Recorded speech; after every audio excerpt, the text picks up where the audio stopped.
Godrej properties का new launch है evergreen phase 3 हिंजवे 10 से स्टार्ट होगा और 7 तक लास्ट होगा। 8830064880 आप इस पे कांटेक्ट कीजिए।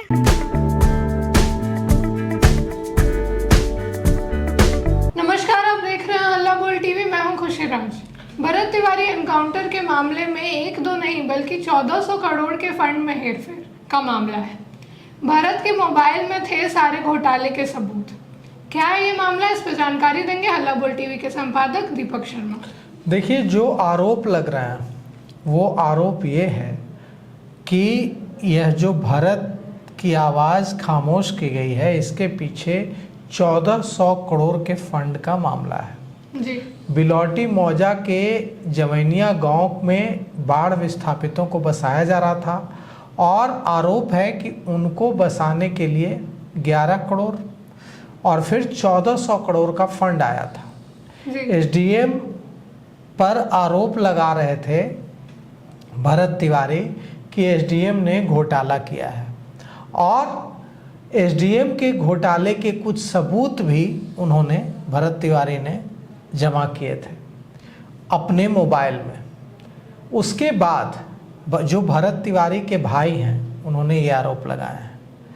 कहा है कि सोशल मीडिया पर उन्होंने कुछ वीडियोस डाले थे और उसमें वहाँ के जगदीशपुर के एसडीएम संजीत कुमार पर गंभीर आरोप लगाए थे।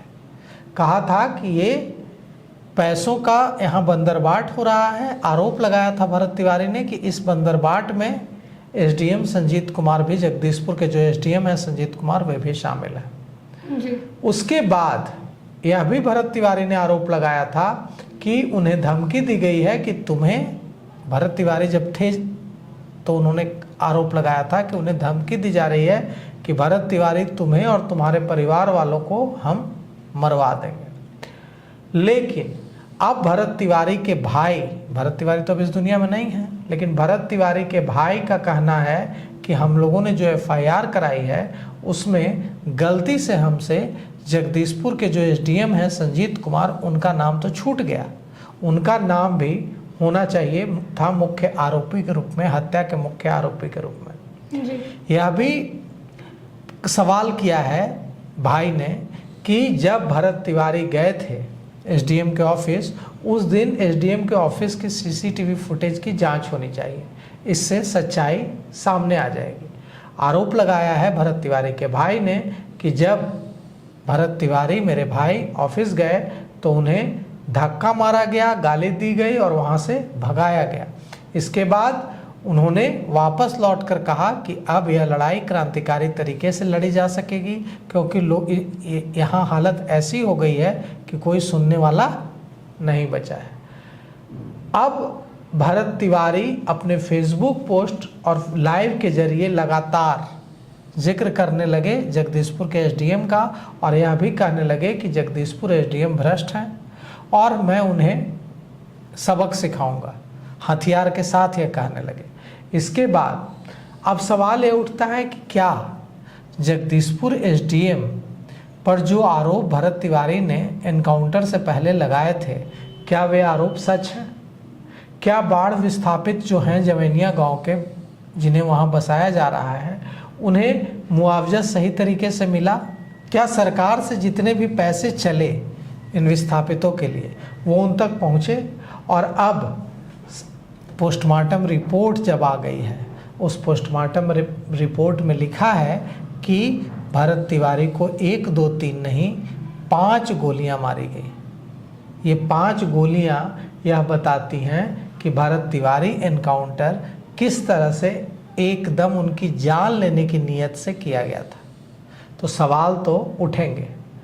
माँ आशा देवी ने जो आरोप लगाए हैं, भाई चंदन तिवारी ने जो आरोप लगाए हैं, पिता काशीनाथ तिवारी ने जो आरोप लगाए हैं, उन सब के बाद अब कई सीनियर वकील भी सामने आए हैं और सीनियर वकील सौरभ तिवारी ने बिहार के मुख्य सचिव को चिट्ठी लिखी है, पत्र लिखा है और पत्र लिखकर कहा है कि यह जो जगदीशपुर के एसडीएम हैं संजीत कुमार, इनकी भूमिका की जांच होनी चाहिए।